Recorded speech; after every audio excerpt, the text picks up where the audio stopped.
pagi. Hari ni kenapa sih? Selalu cerita produk aja. Hari ni kena sharing masalah insentif.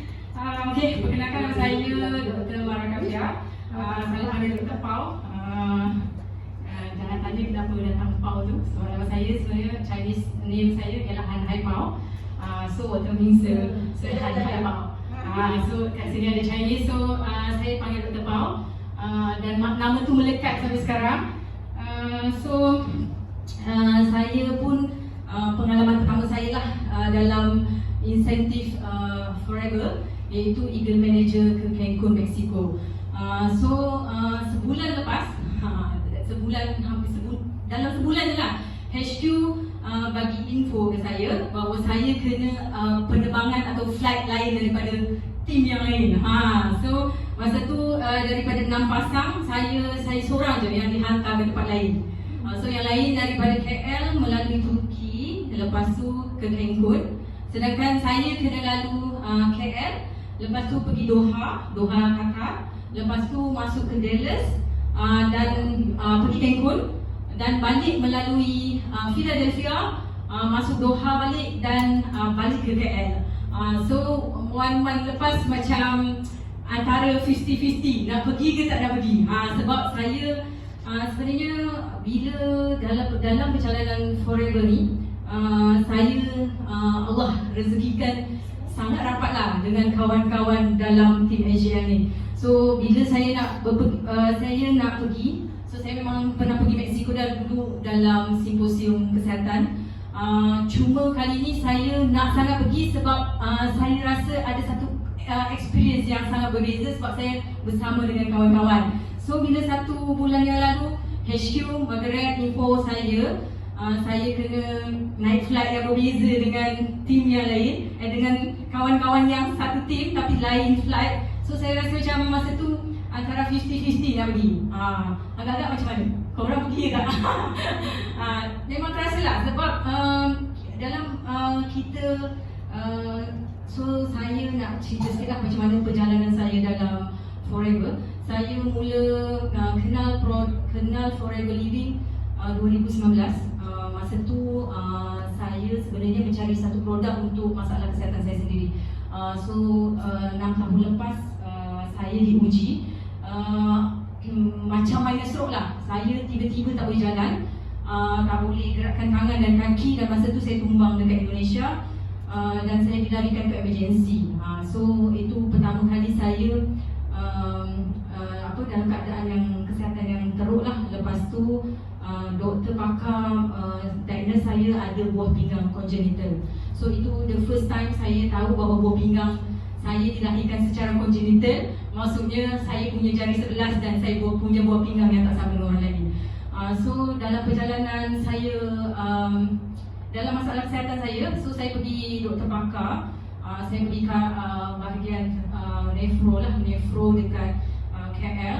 Dia ialah salah satu doktor pakar terbaik dekat Malaysia, dan dia saja saya untuk ambil antibiotik seumur hidup. Dia memang dia kata tak ada choice, tak ada pilihan lain sebab saya punya buah pinggang selalu dalam keadaan banyak kuman. Selalu bakteria suka duduk sebab faktor congenital, faktor bentuk dia. So kuman sangat suka duduk dekat dalam tu. So dia kata tak ada cara lain selain you kena ambil antibiotik seumur hidup. So setiap kali pergi pakar, I selalu kena buat check urine dan dia buat culture. Dan setiap kali buat culture tu, saya akan resistant dengan antibiotik. So daripada sekian antibiotik, lebih daripada 15 jenis antibiotik, bakteria saya dia akan mula resistant. So last sekali ialah tinggal 3 pilihan saja untuk antibiotik. So saya masa tu dah naik berat badan dekat 10 kilo. Lepas tu mula masalah lain lah, sakit lutut, sakit tumit. Jadi saya merasa saya perlu cari alternatif. Jadi masa tu saya cubalah makanan sunnah. Bila saya cuba makanan sunnah, saya cuba batu sauda. Bila ambil batu sauda saya tumbang. Saya tak tahu kenapa. Tapi memangnya bila saya ambil gam Arab, saya just try suku-sutu je, saya tumbang. Dan ada lagi satu virgin coconut oil. Bila saya telan virgin coconut oil tu, saya tumbang. So daripada tu saya rasa macam saya tak ada alternatif alternatif untuk pemakanan saya sendiri. Sampailah saya jumpa dekat Facebook staff lama saya dekat klinik. Dia ada posting-posting lah pasal aloe vera. So saya tengok dia punya posting, tapi saya tak nak tanya dia. Sebab apa? Sebab saya yakin masa tu orang yang berniaga mesti dia kata produk dia bagus. So saya dalam 2 bulan saya tengok aloe vera botol kuning ni, saya search sendiri mengenai aloe vera Forever Living. So saya search mengenai aloe vera Barbadensis bila saya tengok dia punya dia punya clinical trial tentang aloe vera sendiri. So saya kaji selama 2 bulan. So lepas daripada pengajian saya tentang aloe vera tu, saya jumpa bahawa aloe vera ialah the best treatment. So saya contact dia, kata saya nak cuba program C9. So bila saya dah kaji program C9 tu, saya starting Forever Living dengan program C9. Dan masa program C9 tu sebenarnya saya dapat result lah. Dapat result, saya turun hampir 6 kilo. Dan dah di hari ke-6 saya sebenarnya bau pinggang saya berpasir tu. Jadi bila saya kencing, saya selalu bleeding. Jadi hari ke-6 tu saya keluar macam kertas pasir.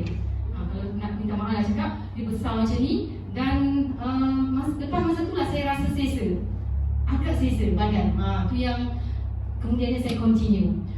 Dan sebenarnya saya ada klinik dekat Malaysia dengan Indonesia.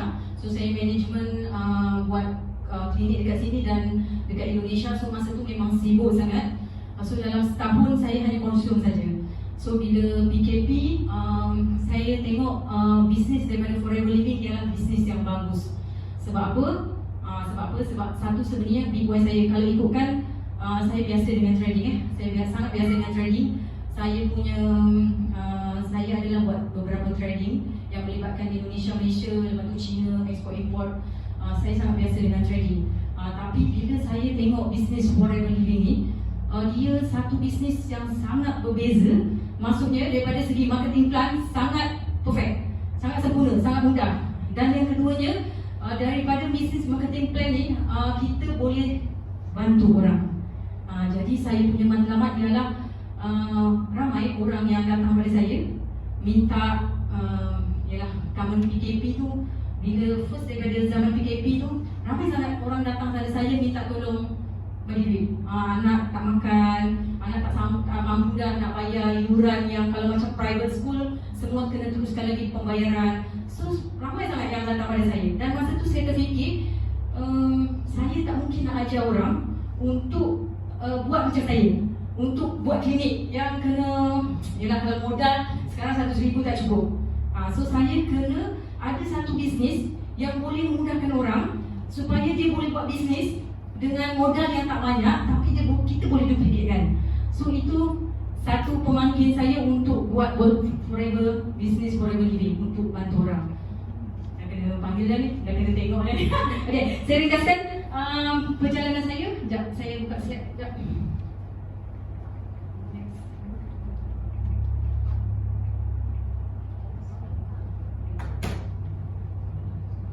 Saya cerita, itulah dalam Forever Living, bila satu yang sangat hebat bila slogan the power of forever is the power of love. Saya sangat suka slogan ni sebab bayangkan bila saya pergi, saya tak tahu tim mana yang akan sama flight dengan saya. So satu hari sebelum, saya teringat masa tu Margaret ada beritahu saya CBM Ina akan pergi sekali. So saya contact CBM Ina satu hari sebelum untuk saya kata besok kat airport saya nak follow dia. Sebab saya takut jugalah, ialah perjalanan kita tahu Mexico macam mana. Lepas tu perjalanan bukan pendek, panjang. Kita kena lalu Dallas, lepas tu pergi masuk Cancun kan. Jadi masuk Cancun pun kita dah petang. Jadi saya perlu ada orang. Tapi yang hebatnya dalam Forever, once saya kenal, saya baru jumpa dekat airport. Tak ada pula gambar tu. Saya ada ambil satu gambar dekat airport KLIA. Ialah first time saya jumpa dan bersembang betul-betul. Masa tu ada CBM Mina kecil dengan husband. Lepas tu ada isteri daripada Haji Lokman. Kalau pernah kenal CBM Haji Lokman.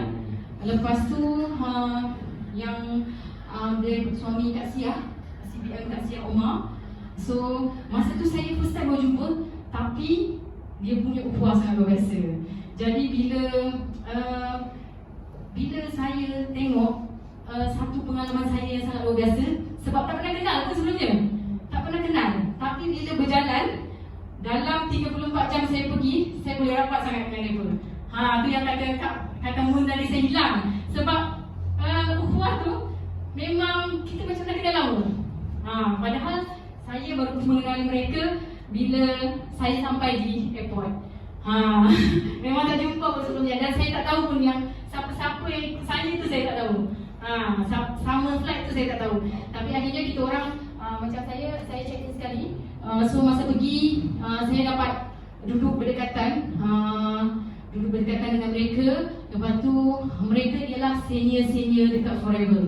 Kalau kita tahu CBM Ina dah hampir 10 tahun. Lepas tu isteri daripada Haji Lokman, CBM Haji Lokman tu dah 12 tahun lebih, dan dia pernah Eagle Manager juga kat Cancun, Mexico. Lepas tu Ilham tu dia juga orang lama dekat dalam Forever, dah hampir 14 tahun, dan dia pun pernah Eagle Manager juga kat Cancun.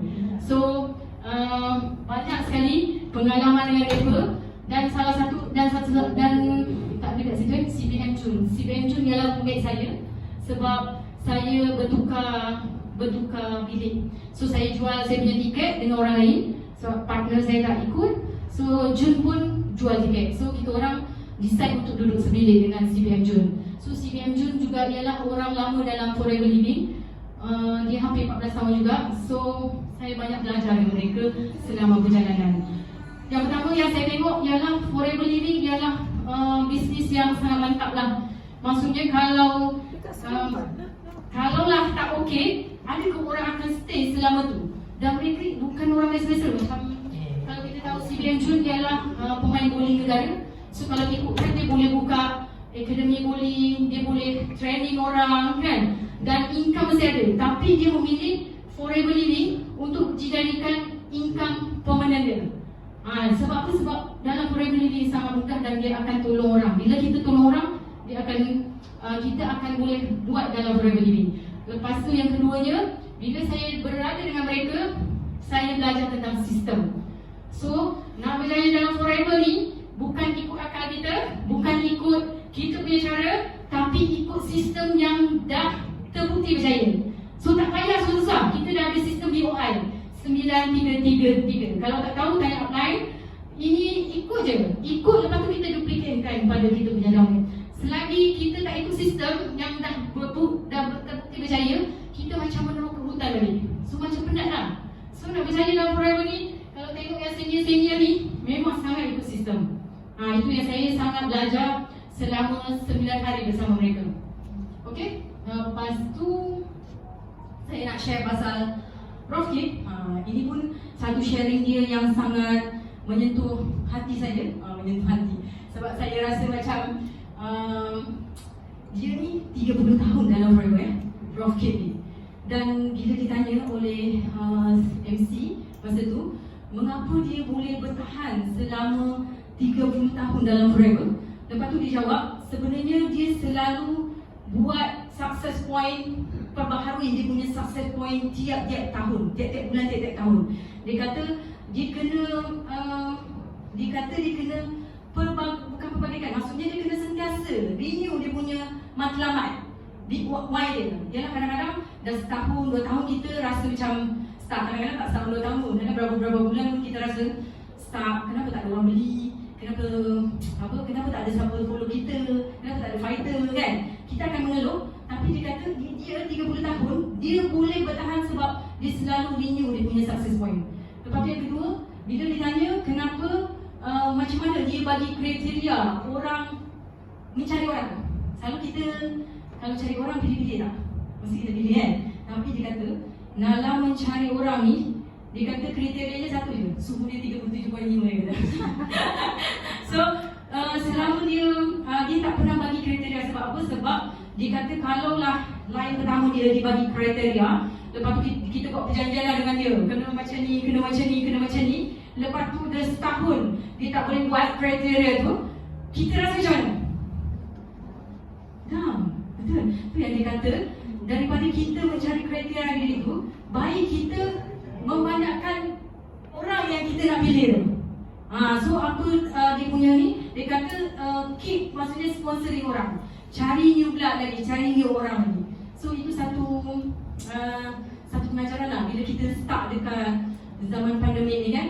So kita tak nampak fighter kita macam ramai juga yang nak buat, yang dah 5 season dah, daripada sekian orang ke sekian orang kan. So macam dah kurang. So apa yang kita perlu buat ialah cari new sponsoring, cari lagi orang baru, sponsor. So itu yang saya ingat sangat dengan apa yang diceritakan oleh Rolf Kip lah masa tu. So apa lagi saya nak sharing? Itu saya yang sebelah kiri ni, saya kat center Cancun. So 2 kali saya pergi center Cancun. Yang pertama menghantarkan tim pertama, yang kedua ni menghantar apply mana? Apply dah tinggal tu, apply tu kan tidak. Okay, so dekat center Cancun tu saya 2 hari kat situ. So berbeza tim. Masa tu yang kat bawah tu saya ambil gambar dengan Rocky, dan ni daripada Jepun. Dan yang atas tu ialah saya balik sama flight dengan Sifu dan Simu. So itu masa sampai dekat KLIA. So saya rasa semua orang kena fight EMR ni sebab satu pengalaman yang sangat luar biasa. Kita dapat ilmu secara live. Lepas tu yang keduanya, kuah tu kita tak dapat biasa-biasa je. Kalau tak jalan memang tak dapat. So daripada perjalanan saya ke Cancun, saya rasa itu pengalaman saya sangat berharga. Kalau cerita pasal makan, saya okey je. Makan okey je, tak ada masalah. Saya jenis orang yang boleh makan apa je. Tapi memang ukhuwah tu, ukhuwah dalam forever ni tak boleh dibeli. Tak boleh beli sebab memang semua orang dalam forever ni mempunyai matlamat yang nak bantu orang lain. So jangan merasa kalau apa lain tak tolong ke apa ke, tak ada. Sebab semua orang, bahkan sideline pun macam Ina tu, dia sangat share pengalaman dia selama 12 tahun dengan saya. Yang dia tak dapat apa-apa pun daripada saya, tapi dia tetap nak tolong orang sebab semua orang mempunyai matlamat nak bantu orang lain. Macam Rolf cakap, bila kita bantu orang lain, di situlah wang, di situlah money. Gitu. Okay, sekian sharing daripada saya. Terima kasih.